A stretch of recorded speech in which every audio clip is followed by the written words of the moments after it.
So I'd like to introduce the President of Restored Teacher Salary, Pat Hayes.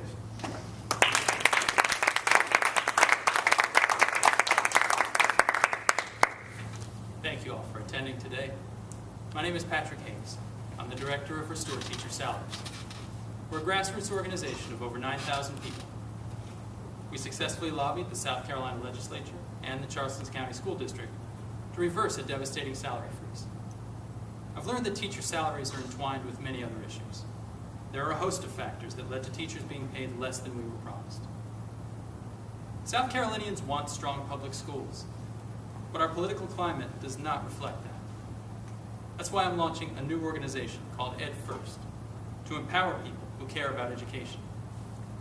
One of our top priorities is electing people who understand our issues. I'm here today to endorse Paul Tinkler for South Carolina Senate District 41. South Carolina cut 24.1% from education during the recession, more than any other state in the U.S. That's a scandal. It's also a mystery. Those other 49 states had a recession too. Why did South Carolina cut so much more? The first thing that impressed me about Paul Tinkler was that he already knows the answer to that mystery. He knows how and why our state undermined public education. We funded schools from sales tax on the eve of a recession. He knows what needs to happen now, and he knows how to work with members of both parties to get it done. That's critical to us. We're a nonpartisan organization. We'll work with anyone who's ready to stand up for strong public schools. When you have 9,000 friends, everyone wants to be your friend. Some politicians want to tell me their whole family tree.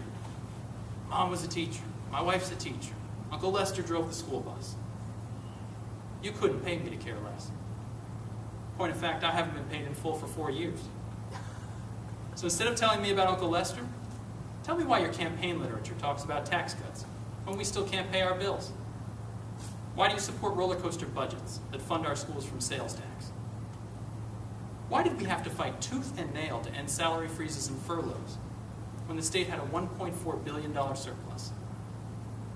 If you ask these questions, as I have, you'll hear that South Carolina needs to be pro-business. Everyone knows that South Carolina is a pro-business state. We're not looking to change that. Neither is Paul Tinkler. What we want to do is help everyone understand that underfunded schools are not good for business. Writing off the futures of children in poverty is not good for business. Slapping teachers in the face and driving good people away from the profession is not good for business. Paul Tinkler already knows these things.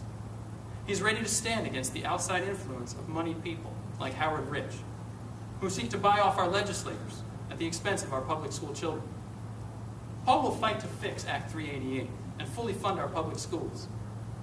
He understands that we cannot have a strong system of public education unless we hire and retain top educators. And that won't happen without stable, competitive compensation. It's my privilege to introduce and endorse Paul Tinkler for Senate District 41 because we need a statesman, not a placeholder.